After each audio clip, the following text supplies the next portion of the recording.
a todos, mi nombre es Katarzyna Dunin-Borkowski y soy directora de Tax and Legal de PwC Perú. Bienvenidos a un episodio más de Infocus, el podcast donde semanalmente desarrollamos las normas y jurisprudencias más importantes en materia tributaria y aduanera y también analizamos las normas legales y noticias más importantes y su impacto en las empresas. Esta semana, SUNAT ha publicado 4 informes de interés general. El primero de ellos concluye que si una sociedad peruana cuenta con pérdidas netas de fuente peruana generadas en el ejercicio, a estas se le sumarán las rentas netas de fuente extranjera del mismo ejercicio, precisando que no corresponde la compensación de pérdidas netas de fuente peruana de periodos anteriores contra las rentas netas de fuente extranjera del ejercicio de que se trate. En palabras simples, las rentas de fuente extranjera solo se pueden compensar contra las pérdidas de fuente peruana del mismo ejercicio fiscal. Por otro lado, un segundo informe de la SUNAT señala que si una persona jurídica domiciliada en el Perú transfiere, como producto de su disolución y liquidación, una cuenta por cobrar a uno de sus accionistas, persona natural, que adquiere el crédito bajo la modalidad sin recurso, esto es, asumiendo el riesgo crediticio del deudor, la ganancia obtenida por dicho accionista, sea esta persona natural domiciliada o no domiciliada, constituida por el importe que éste percibe producto de la cobranza de dicho crédito, en la parte que excede el valor de mercado de la cuenta por cobrar que previamente le fue transferida, no constituye, de acuerdo a nuestra ley, ingreso gravado con el impuesto a la renta y por ende no se encuentra afectado al mismo. Un tercer informe de la SUNAT concluye que no constituye crédito fiscal el IGB pagado por la adquisición de bienes, servicios y contratos de construcción o el pagado en la importación del bien o con motivo de la utilización en el país de servicios prestados por no domiciliados, realizadas con el importe entregado por una compañía de seguros en calidad de indemnización para la reposición del activo fijo siniestrado. Finalmente, hay un cuarto informe del cual conversaremos con Roberto Polo. Hola Roberto, hace unos días ha circulado un informe de la SUNAT que se pronuncia respecto de algunas consultas que se le formularon a través de un gremio en relación a la deducción de gastos por intereses. Expresamente se le consultó a la SUNAT si el concepto de renta neta, incluido en la definición del EBITDA para efectos del cálculo máximo de intereses a deducir, como sabes es el 30%, si podía ser negativo. Y también se le preguntó en relación a cuál era el tratamiento de los intangibles. Quisiera que nos comentes un poco en relación a las conclusiones de este informe y saber cuál es tu opinión respecto de las mismas. Gracias, Kitty. Buen día a todos nuestros oyentes. Efectivamente, ha circulado este informe que contiene 2 conclusiones importantes de parte de la administración con relación a la limitación para deducir gastos financieros, bajo este régimen coloquialmente conocido como el EBITDA tributario. La primera de ellas, creo yo, que al menos de forma directa no ha respondido la consulta que tú nos comentas. ¿Y esto por qué?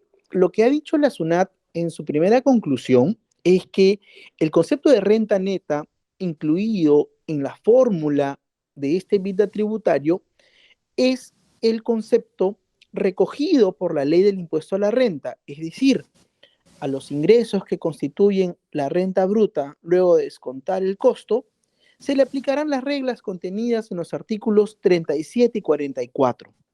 ¿Qué implica esto? Cuando uno revisa de forma sistemática la ley del impuesto a la renta, se podrá percatar que estos artículos 37 y 44 están en el marco de la determinación de la renta neta de tercera categoría. Correcto. Entonces, ¿qué dice la SUNAT, no, Kitty? Bueno, renta neta es justamente lo que te queda después de aplicar los gastos aceptados tributariamente por el artículo 37 y el artículo 44. La SUNAT no te dice si puede haber un resultado negativo. La SUNAT lo que te dice es, oye, renta neta, calcúlala conforme a estas reglas que ya todos conocemos.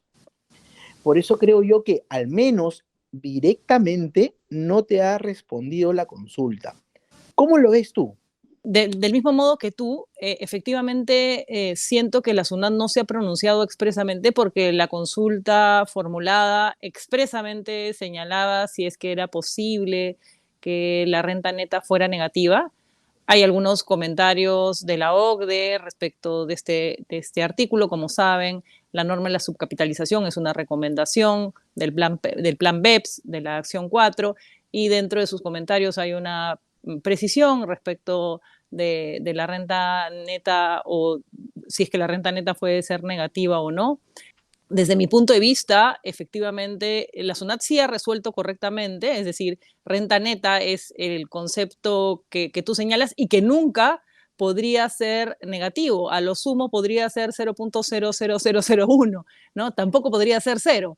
Siempre va a ser positivo, ¿no? Va a tener que ser un número o una décima mayor que cero, ¿no? Y la preocupación que teníamos era, dado que la fórmula de Levita es la que determina el límite de los intereses, el 30% de la fórmula que resulta de aplicar a la levita tributaria es el límite de los intereses. Claro, si la renta neta sería negativa, podíamos empezar de negativo en ese valor, ¿no? Porque, como recordarán nuestros oyentes, el levita tributario es la renta neta luego de descontar las pérdidas, sumando las amortizaciones, las depreciaciones y los intereses netos. Entonces, claro, si la renta neta era negativa, pues empezábamos desde menos algo y generaba o impedía una mayor reducción.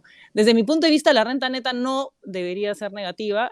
Lamento pues que la administración no se haya pronunciado expresamente sobre ese punto, pero creo que su conclusión señala lo que sospechamos que señala, ¿no? Hubiera sido ideal que nos dijeran que no puede ser negativa, pero bueno, es lo que hay.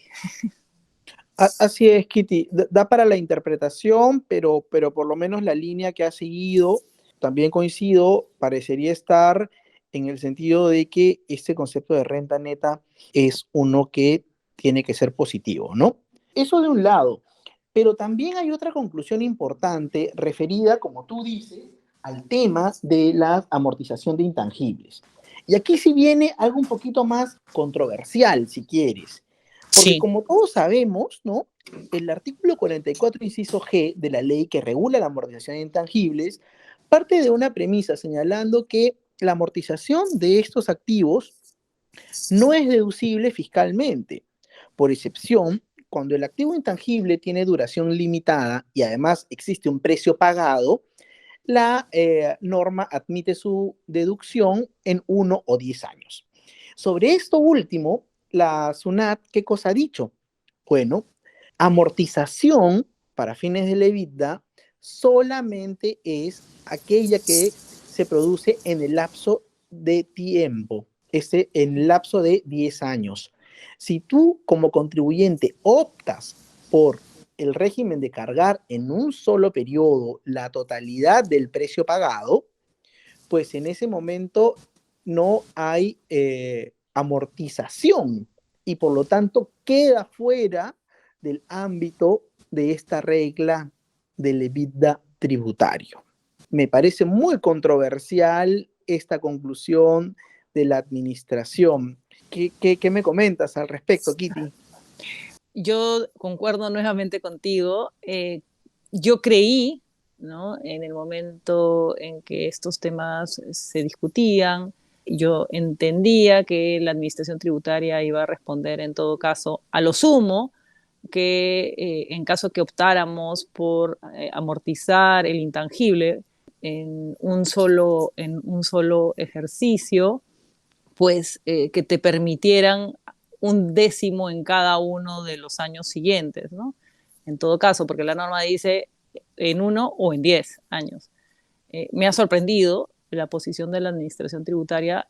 Obviamente siempre soy proclive a conocer la posición de la administración tributaria de todo modo que todos la tengamos clara y no nos sorprendamos. Evidentemente, esto es un informe de la SUNAT, es la posición de la administración tributaria, no es la posición necesariamente que va a tomar el Tribunal Fiscal ni el Poder Judicial, pero en todo caso ya conocemos la posición de la administración tributaria y valga la redundancia, su oposición a sumar para efectos del levita tributario el valor del intangible que se envía al gasto en un solo ejercicio. Claro, Kitty, la línea de la SUNAT va por desconocer el carácter de amortización a ese cargo de resultados en un solo año, ¿no? Dice, eso no es amortización porque no es distribución periódica en el tiempo de la inversión realizada. Creo que se pudo sortear de mejor manera y también teniendo en cuenta lo que está en juego acá, como tú acabas de mencionar. Al negar esta posibilidad, se reduce, digamos, el umbral sobre el cual yo aplico el 30%. Y no pareciera ser que eso es lo que quería el legislador, porque claramente se está diciendo suma, depreciaciones, amortizaciones, porque esto parte del concepto del EBITDA tributario, perdón, del EBITDA financiero, que suma las depreciaciones y amortizaciones de activos porque son realmente inversiones que uno realiza.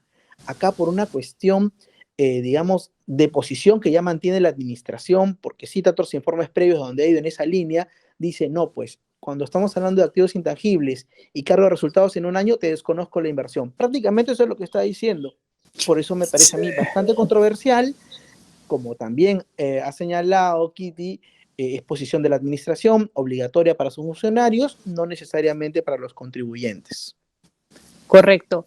Además, también analizar lo que subyace, ¿no? La norma de la subcapitalización o thin capitalization o el evita tributario es una norma antielusiva específica que lo que busca es que los contribuyentes no disfracen pues intereses por dividendos. La norma no busca impedir la deducción de intereses. La norma busca, en todo caso, evitar una conducta elusiva que no tiene forma de ser discutida en contrario. Entonces creo que con esta posición se pone al contribuyente en una situación bastante desventajosa porque evidentemente cuando decida si es que manda el gasto, lo que ha pagado por un intangible de duración limitada también va a tener que ver el efecto que ello podría tener en su evita tributario y creo que eso no es el objeto de la norma de la subcapitalización. Pero bueno, es lo que la administración tributaria ha señalado.